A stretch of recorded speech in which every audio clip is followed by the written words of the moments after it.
Hi, I am Osman. I am an energy healer on a master level with telepathic capabilities. I specialize in critical care recovery and terminal illnesses, amongst a host of other physiological, psychological, and even spiritual ailments. I'm also an advanced level yoga and meditation teacher, having been practicing yoga and meditation for almost 50 years and teaching for 44 years, and teaching uh, students from over 100 countries across the globe, and also having personally studied under various masters of different categories of the yoga sciences, and mastering them over the past 5 decades, and finding simplified protocols that are adjusted for the 21st century. Visit my website yogawellness786.com to download your free 5-minute yoga and meditation program that I've created from these protocols as well. Also, remember that all my therapies are natural based and not a replacement for medical treatment. Involuntary kundalini awakening. So I've been, watching some of the channels on YouTube on Kundalini awakening, and I found especially in the Western countries, there's a large volume of reported involuntary Kundalini awakening, like in Europe and the US. And many of these involuntary awakenings are said to be extremely painful or harmful, and so I wanted to discuss this from my perspective. So firstly, I don't know how it's possible that a kundalini can awaken involuntarily, right? So I accept the reports, and from what I've been hearing, firsthand information, from people that were discussing this, on the internet, and there were so many that were discussing it that I have to accept that there was a involuntary kundalini awakening. So this is not very easy to happen. There must have been something that they did that made it to get awakened. So it's possible, I'm just speculating, right, that they went to some yoga teacher or some shaman, or seeking some type of spiritual intervention, and the person inadvertently awakened it, and but it won't just simply rise, right? It's actually not that easy to make, or for it to rise up the spine. But nevertheless, from a yoga meditation standpoint, I used to always wonder why the most of the yoga masters made it very difficult to offer initiation to their students or their disciples, and they selected very few that they would initiate. And the first time I heard of mass initiation was when Paramahamsa Yogananda just indiscriminately initiated people, about 10,000 people, right? And also now, current day, Sadhguru, hats off to him, has initiated millions and millions of people. I think several million people he's done, initiated them into the Shambhavi Mudra. So coming back to the traditional methods, like I know people who had the capacity to initiate, where the spirituality awakened and advanced in them. They very carefully selected who they will meditate, and usually they selected people who are highly religious and very disciplined, and who they believed will follow a disciplined practice for the rest of their lives, right?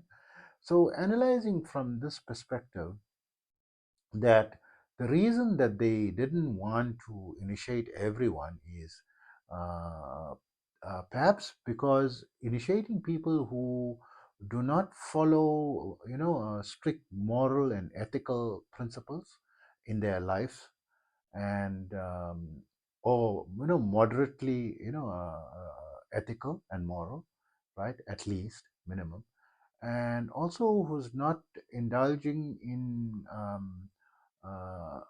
debauchery and selfish activities and harmful habits, like uh, jealousy, anger, greed, like the regular, how regular people are, but someone who's more, pious and more disciplined, and they believe this person will maintain that discipline, and if they give them the instructions to, um, perform certain disciplines, like to perform X number of, mantra. Usually they give a mantra and they ask you to meditate and do some pranayama practice. That's usually what is required, or certain, dedicated hours of meditation, minimum 1 to 2 hours a day upwards, right?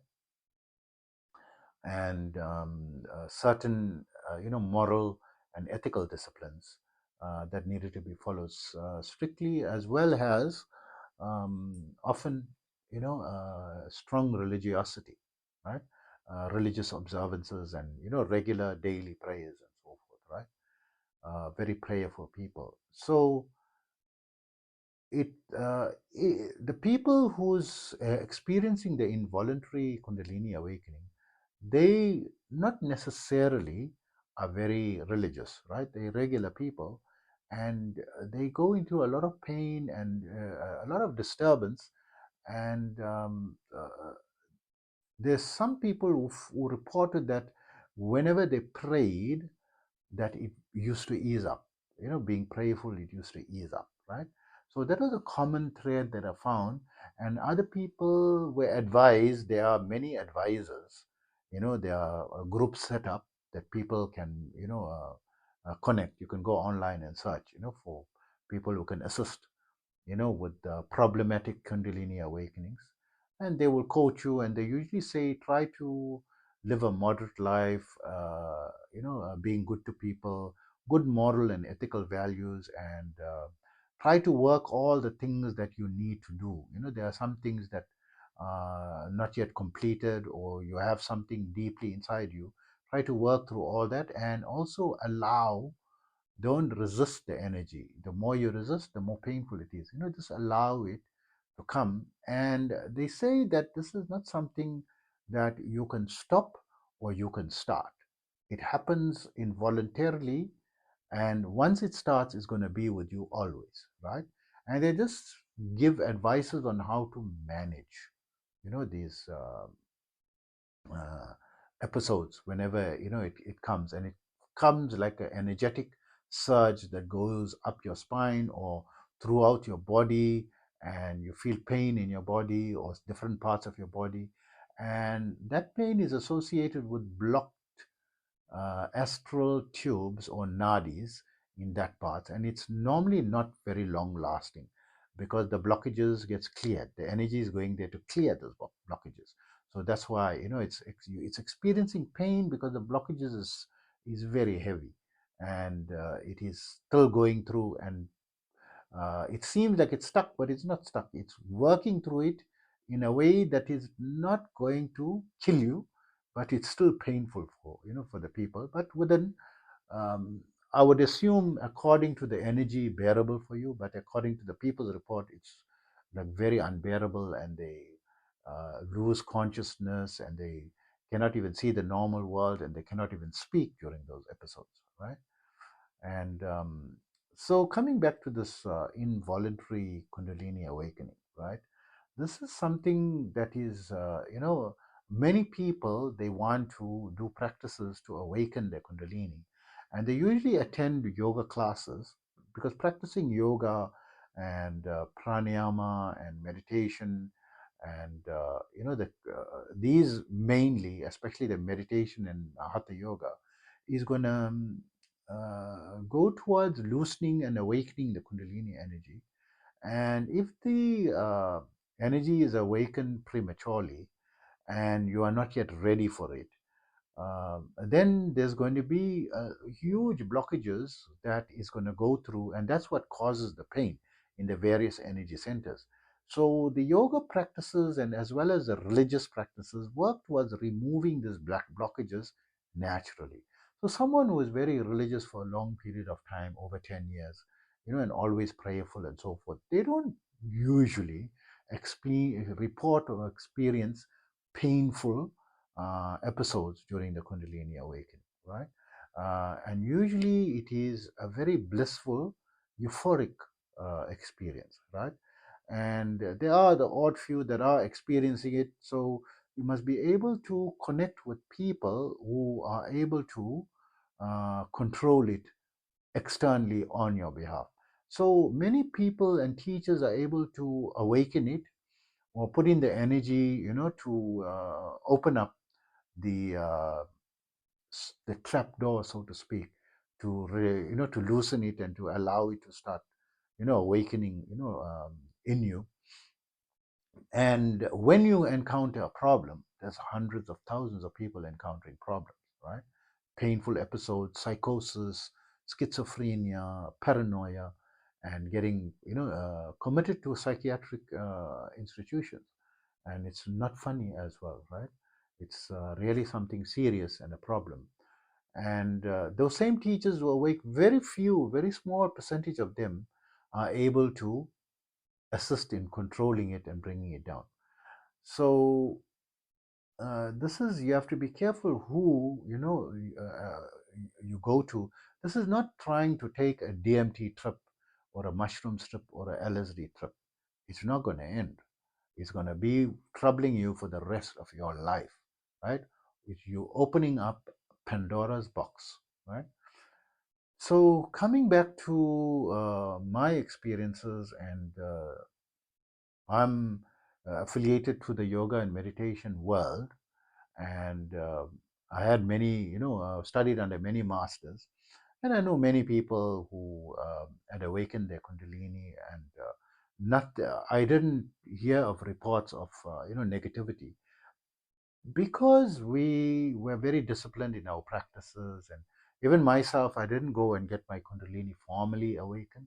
It awakened naturally after 9 years of consistent practice of hatha yoga, right? Not every day, but a minimum once a week, but for 9 years practicing it, and following also a very religious type of lifestyle, and studying different religious scriptures, always being always very prayerful, and following morals and ethics, above the norm of regular people, more moral and more ethical, being more god fearing or religious, in that aspect. And also was very charity focused, right?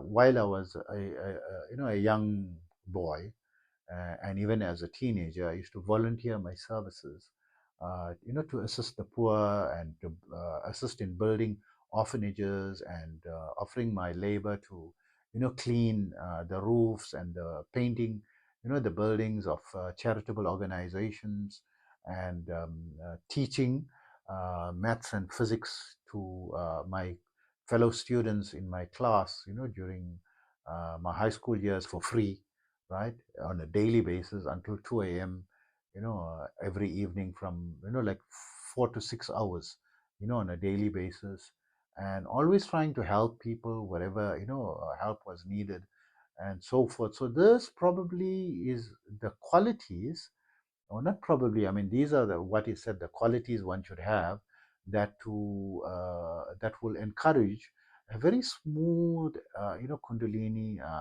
awakening and development, right? So it takes several years, right, decades to develop completely. And so in my case, I was able to, and they said you cannot control it, but I was able to at will control, for its rising, and allowing it to fall. So that's in the Kriya practice. We're manipulating the Kundalini energy to rise and fall in like an exercising manner, right?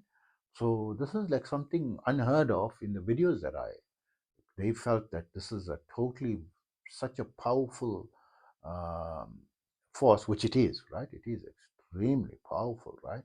I mean, it knocks me unconscious when it comes in the full power. So it comes now on a level that I could withstand, and it keeps growing and adjusting as my body adjusts, right? So it's very smooth and compliant, in my case, and I'm practicing all the disciplines, right? And I'm very disciplined in my yoga practices. I practice hatha yoga. I practice advanced level pranayama on a daily basis. I practice, hatha yoga on a daily basis. I practice long hours of meditation on a daily basis, and I practice intense kriya. The normal recommended is around 24 rounds. I do a minimum 50 to 100 rounds, right? Double to quadruple, the recommended amounts. And I'm always, very prayerful, right? I pray, daily, probably for about 2.5 hours a day is involved, is dedicated only for prayer. I mean, I'm also got time for work, and I'm working, on a daily basis. I'm running, 5 businesses, and I'm able to multitask and do many things due to the creativity and the higher functions of the brain opening up, right? So it allows me to creatively find ways to be able to do many things, what regular people are struggling with one business to run one business, I'm running five, right? And also doing these voluntary videos and so forth on YouTube, spending many hours a day creating just the videos, and my intensive sadhana, the daily yogic practices, and time for prayer, and got time for socializing and talking to people on a daily basis, right? Casually, and for friends and relatives and so forth. So this type of activity, people, it sounds like very difficult, and I believe it is. It requires a high level of discipline, but it's not suddenly I was able to do all these things. It's been progressing throughout my past 50 years, almost 50 years, right, of yoga practice. It started normal, just with the minor practice once a week, and then it slowly developed as I turned. I had my first Saamadhi experience at the age of 19, then dialing it up further and further, right? And going deeper and deeper into study of philosophy and so forth, right? So from the people who are struggling with the involuntary, kundalini awakening, I have a few suggestions that actually what is happening is the fundamental purpose for every person is to find a way to awaken or encourage the awakening of this dormant life force energy, right? The intense life force energy, which is designed to go to the brain and awaken the higher capacities of the brain that is dormant. So, I mean, Einstein says we're using at most 20% of our brain only, and 80% is dormant. Many current scientists are say we are barely using 10%, and some people even assert around 8%. From my experience of what the brain is capable of, in samadhi and higher, dimensions, I feel that we're not even using a fraction of a percentage of the brain. And this is what naturally, even if people don't practice yoga or meditation, it's good, it's the evolution is happening that naturally this is going to awaken and develop, right, as time is progressing, because it is basically an intellectual development. So as you can see in society has progressed in the last few hundred years, and especially we've got to account for at least the last 2000 some odd years, right? Historical records, and can see how much we have advanced intellectually and in sophistication, right? So the brain is becoming more and more activated, and this is probably is the time for this energy to start doing its work, and the people are not ready because they are not living or adopting the lifestyle that's going to make it smooth for this awakening to happen. So it's happening anyway, right? Because we already advancing the technology, and the world is the external environment is advancing at a much faster pace than what people adopting in terms of the lifestyles and morals and ethics and habits as well, right? They're not doing any spiritual activities. Doesn't necessarily have to mean religious, but like meditation and breath work and yoga practices. And it's not only these practices, but also practices like Tai Chi. And there are many spiritual practices across different cultures, right? And there are many, religious rituals as well, which is designed towards, making your body more receptive for the awakening of this natural life force energy, which is going to awaken on its own, according to all the reports that we've seen. It's awakening on its own, right? Because the time is coming where the spirituality has to be awakened. So the reason why there's so much of difficulty is people, it's awakening, but they're not ready for it. The behavior, the habits, they're living, normal lifestyle, and multiple relationships, and a lot of stress and anxiety, and negative emotions, and selfish. People are just to themselves. They're not willing to help others, and that open heartedness and the love for everyone. Love thy neighbor as thyself. Do unto others as you would have done unto you. All these things are no longer being practiced. So this is why, also the reason. So people are saying, okay, we don't believe in religion anymore. Okay, you don't believe, no problem. Good luck to you. And at least try to widen your intellectual knowledge and try to adopt good morals, like simple living, high thinking, right? And we're not saying don't make a lot of money. A good example of someone whose behavior we can emulate is Arnold Schwarzenegger. He's now around 77 years old, but he's still living in the house that he originally purchased in California decades ago, right? And it's not a very, a big, not a mansion or anything. It's a good home, but for someone who is currently a billionaire, right? He can afford a mansion. He can afford over $100 million, to live in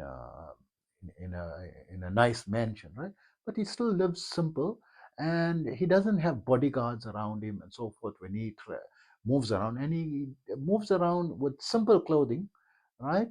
Nothing fancy and brand names and so forth, and riding a bicycle around, the city, and talking and doing a lot of charity work. I think he opened 78 fitness centers, charitable, where people can go, and children and young adults can go and spend the time, and that cannot afford these. So he opened 78. So he's doing a lot of philanthropic work as well. So yes, of course he's got the money, but he worked very hard. He worked 2 or 3 jobs, and plus going for night classes, to learn, acting classes, and English language classes, and accent, trying to change his accent and to be able to pronounce English words properly, and additional, poetry classes and all that, to develop his communication skills. And he was very intensely working. Of course, it's paying off. Even for his competition, he trained much harder than others, right? Or he trained very hard. He was very disciplined in his, training protocols and so forth. And not only training, but also acting, and also got elected as a governor, right? Because he was so well respected, and the majority of people highly respected him and loved him. He was a person that was loved by a lot of people, and the proof of it, I mean, he won the election, as governor of California. People voted for him, and they liked him, and still he goes around the town. He's very friendly and loving, and a very pleasant personality. So this is what you need to adopt if you have that type of, so he's not, I don't know of him praying or being religious and all that. So taking religion out of the picture, then adopting role models like this, right, will also, when you are having difficulty and involuntary kundalini awakenings, and you find it being very painful, it will start easing up, right? Try to find some charity organization that you are, affiliated to, that you can dedicate some of your time, or try to help people in need, or be a friendly, neighbor, and in your neighborhood, when you see people in need of help, go and offer your services. Go and work in a kitchen that's offering free, meals, hot meals to the homeless, and offer your services. You don't have to, put money. You can offer your services, right? You're free. Make time, for this as well. So hope that information helps you, and I'm really concerned about the mass involuntary awakenings of this kundalini energy, and it's being harmful. And I hope people adjust their lifestyle and their mainly the morals and ethics, and try to live more simply and selflessly, making love, joy, and happiness the core of who you are. So this will help greatly as well. And if you can find simplified yoga and meditation methods, that alone will help you, just a simple practice. So you can visit my website yogawellness786.com and download a free 5-minute yoga and meditation video, right? And get started with that. I mean, who doesn't have 5 minutes, right? I know some people, they don't even have a minute, but you can make 5 minutes for yourself if you're struggling with these problems, right? And if you're struggling with extreme anxiety and depression. So take care of yourself always.